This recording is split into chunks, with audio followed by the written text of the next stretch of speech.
Так, вот это, конечно, интересно. В Джанчик еще стреляет. Монастырь. Но он силен, но недостаточно силен.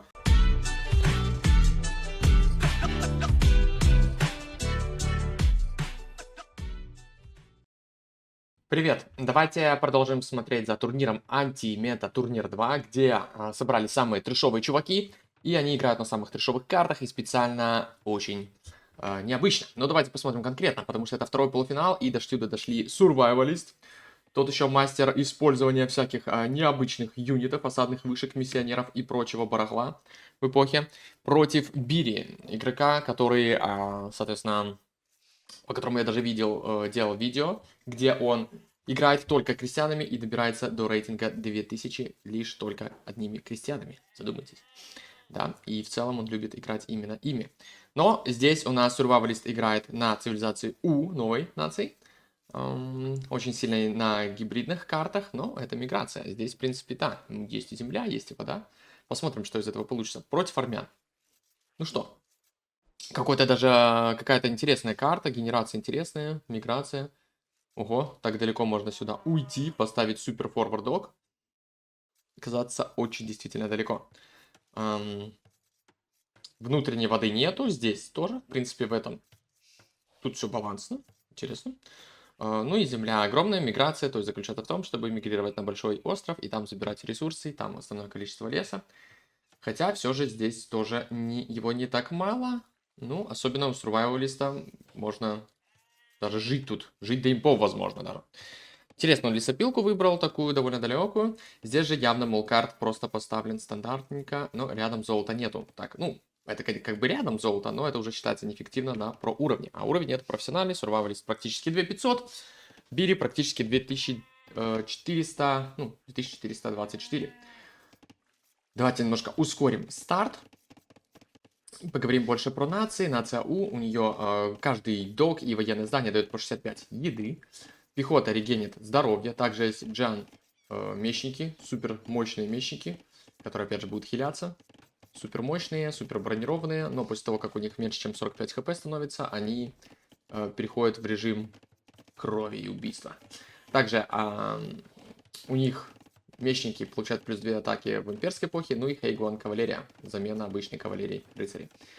Но самое главное то, что у них есть на воду. Да, еще, кстати, отметим командный бонус на быстрое строительство домиков. Маленький такой бонус, но очень приятный, особенно когда в команде. Вот ключевой бонус по воде. Это Карининг и Драйдог. Две технологии, которые бафают. Ну, то есть первая технология бафает, увеличивает на единичку броню кораблей, а вторая технология увеличивает их скорость. Так вот, они доступны на одну эпоху раньше, то есть в феодале и в замках, соответственно. Стоят на 75% дешевле, то есть практически бесплатно. Ну, на самом деле, да. 4 раза дешевле. И еще изучаются в 4 раза быстрее.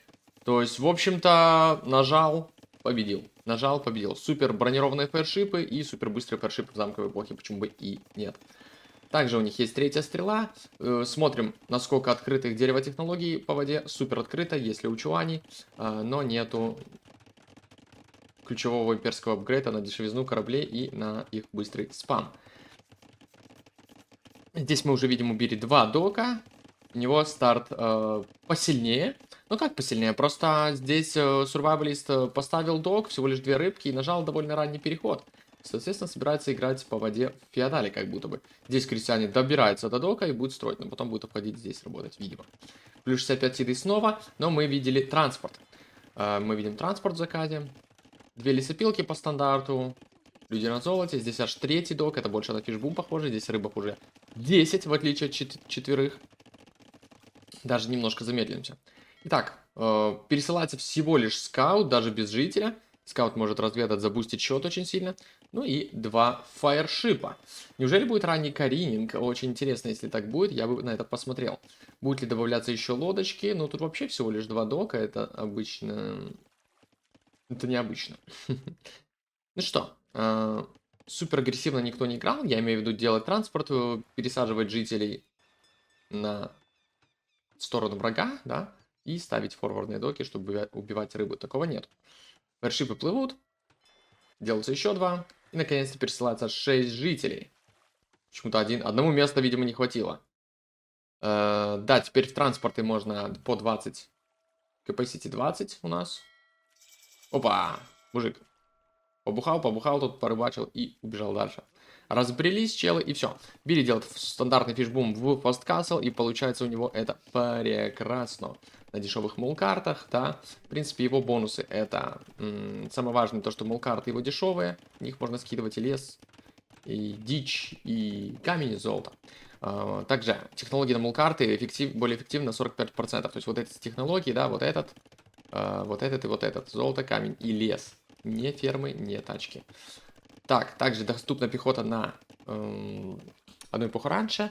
Можно делать церкви, да, замена монастырей это церкви, в которые можно прятать монахов, крестьян даже тоже, даже мулкарты. Еще один релик на халяву в первой церкви будет даваться. Но главный бонус по воде это, как мы видим, линия галер и дроманов, да, дроманы, они получают дополнительную стрелу. И это очень сильно помогает, в том числе против фаершипов. Ну что, здесь, в принципе, какого-то раннего коренинга я не увидел. Идет топорик, переход, тоже фаершипы, соответственно. 13 рыбов. В основном они убежали сюда, сюда. Ну так, Сурвик находит уже потихонечку рыбу. Ну, перекачал золото, делает рынок. Сейчас будет тоже переходить. Мельница у него есть, и как бы занимает он центр первый, но чисто номинально, чисто лист с пилочкой. На самом деле. Чего особенного? Разминулись корабли. Решил сурвивалист не преследовать его. Правильно сделал. Новый кораблик какой-нибудь убьет здесь его, да и все. Хотя, вот вопрос. Как Бири прячет рыбу, дожидается второго фаершипа, хочет на выгодных условиях. Хочет апнуть фаершип, это понятно. Здесь тоже свой транспорт, 5 жителей. Прикольный док от сурвивалиста, очень прикольный. Транспорт тоже заныкался. Какой-то такой под рыбу, под полуфорвард, хотя плыть сюда очень-очень долго. В общем, здесь очень много рандомных юнитов, которые прячутся, которые ждут своего часа. И, наконец-то, форвардок, 4. Ну, сурвивалист за каждый док получает аж 65 еды. Это очень сильный буст, на самом деле. Потому что док не очень дорогое здание, быстро строится. В принципе, да. Вот с этим фаершипом все-таки не догнал этот фаершип, да, и он теперь доставляет проблемы. А новый фаршип не появляется, очень печально. Так, ключевой апгрейд на кораблики, который бафает и калерки, и фаершипы, и даже подрывников. Так, здесь немножко подмикрил сурвалист, но в принципе готов умирать.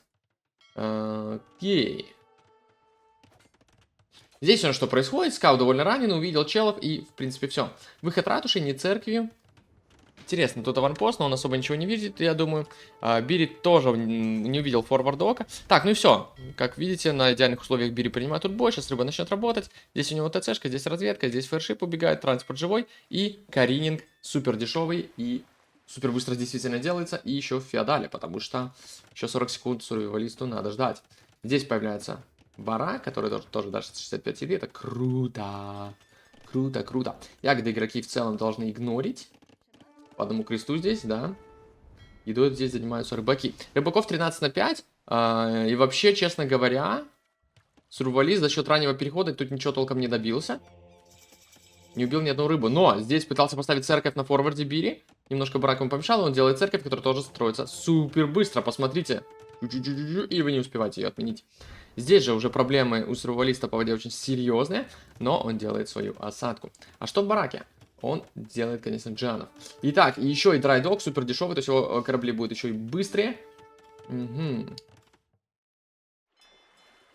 Здесь апгрейд идет. Есть один фаршип, который может тут устроить хаос. Явно с этого дока он был. Так, ну и напрашивается сюда. Док от Бири, да? Еще одна церковь, то есть просто преследует церковь, идут 200 леса и вперед. Вот это интересно. Джан Свордсмены новые против армянских боевых монахов. Кто бы мог такое представить, блин, я не знаю, еще год назад буквально. Это просто. И сразу таран. Таран сразу, это интересно.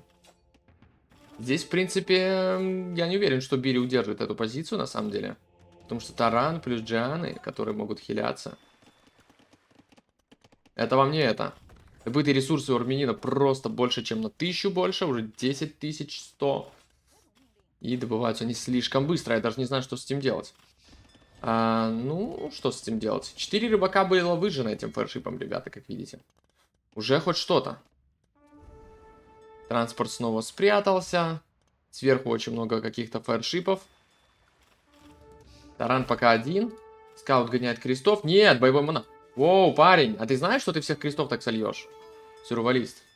Боевой монах это не шутка. У него есть броня. Так, Джаны садятся в таран, чтобы таран получил больше бонус урона. И разваливал. Так, церковь, здесь уже 2 релика. Еще -1. Ну, в таран можно спрятаться. Выходят жанчики. Ну и кресты выходят. То есть церковь под себя стрелять не может. В отличие от ратуши. Ну что ж.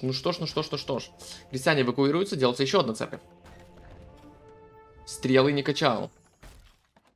Стрелы не качал на своей церкви. Так, вот это, конечно, интересно. В джанчика еще стреляет монастырь. Но он силен, но недостаточно силен. Монах может лечить своего боевого монаха. Это тоже что-то новенькое. Так, здесь происходят войны на воде.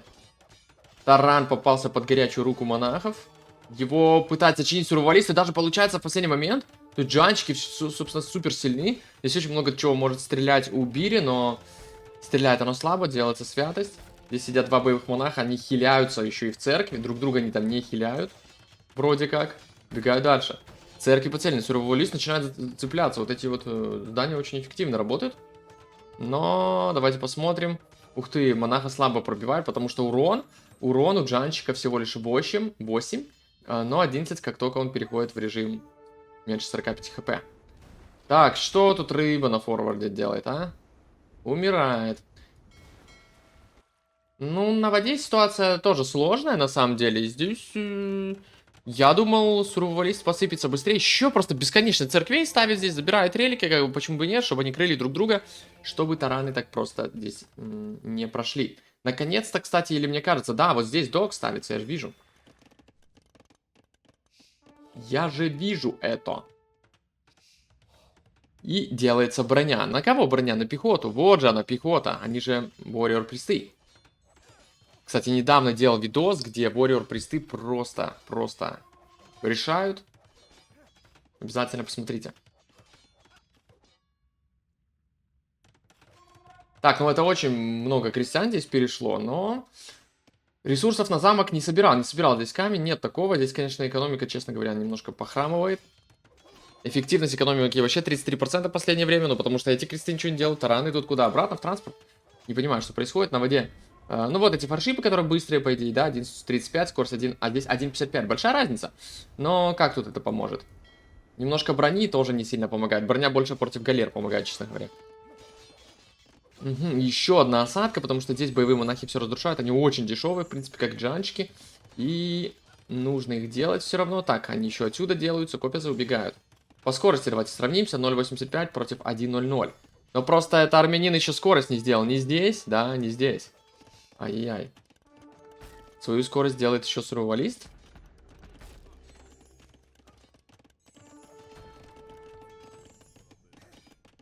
Намного больше на идее у Бири. Что он придумает? Он придумывает камушек. Так, копимся. Не может сурвалист еще воду тоже перехватить. Он вкладывается в таран и готовится сносить. Но ему явно нужно больше бараков. Я думаю. Как же прикольные церкви. Их аж 4. 4. Опа. Еще броня, скорость на них. Редемпшн для этого монаха. Здесь какие-то непонятненькие ворота. Креста сконвертил, что за бред? Так, таран разрушили. Ё-моё, и они берут еще хиляются просто. Ну, камон. Так, ищет замок какой-то или что тут? Сурвалист. Короче, сурвалист так или иначе всегда приходит в одну и ту же тему. Он берет осадную вышку, либо таран и катается в ней какими-то юнитами. Это, конечно, смешно, весело, забавно. Кстати, слушайте. До меня, честно говоря, только сейчас дошел факт, да, вот он сделал апгрейды. Боже мой, до меня только сейчас дошел факт. Все корабли получают бонус на скорость и на броню, все. И транспорт становится быстрее. И рыбаки даже становятся быстрее, 1.45 скорость против 1.26. Даже они становятся быстрее. Это же экономический бонус, который супер дешевый у У. Блин, я сейчас немножко прям в моменте осознал силу У. О, боже мой, так это имба просто. Это вообще бред. На 75% дешевле и быстрее делается. Что за хрень? Оба пытаются ставить замок, ладно. Здесь 4 монаха, которые могут забрать 4 креста, попытаться. Но Бири планирует замок с другой стороны. Господи, что вы делаете? Тараны только сблизи можно вербовать. Итак. Ну, тут уже 500 хп, 400, 500, 600, 700, 600. Строит. Не все кресты строят, правда. Ну что? Здесь до крестьян даже не достреливает. Армянские боевые монахи, но здесь уже замок. Он все равно на пофиг будет убивать тараны. Но он их прокачал сильно, 2 брони, как бы, да, 95 хп. Ой, не того выделил. Где у нас боевой монах? 95 хп, конечно. И они могут прыгнуть в замок. Как только убьют тут все. Ну, теряет много хп. Блин, они тут все-таки теряются, боевые монахи. Тут их пытается спасти обычный монах. Юниты теряются. И все-таки ГГ прописывает сурового лист. Все-таки ГГ, армяне слишком сильны. Но ребята, я понял фишку. Короче, боевые монахи очень сильно захватывают центр, на самом деле. Джанчики не справляются. Ну, сурвалист делал, честно, не оптимальный билд. Так обычно не играют. Фаст феодал, непонятно во что. Транспорт забрал центр, но толком не забрал. Тут до экрана поздно появился. То есть не галеры сделал, фэршипы, которые дольше делаются и дольше плывут, да. Рыбу заснайпить не так ими легко.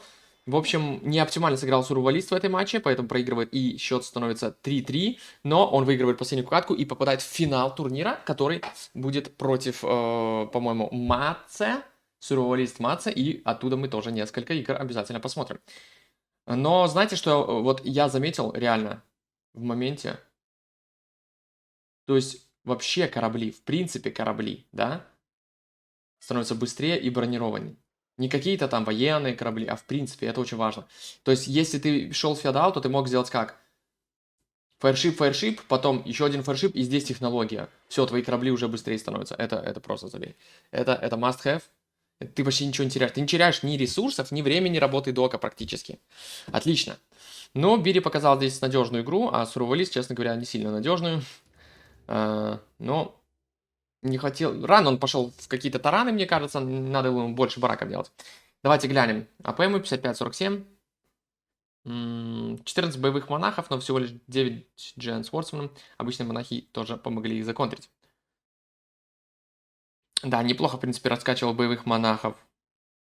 Но без барака. Не было барака, скорость бараки и поджог.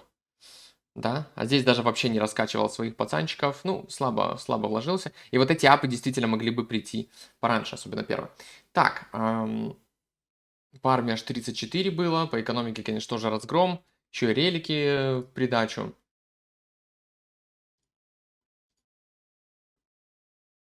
Вот такая вот катка. Но ждите игр не знаю, в скором будущем.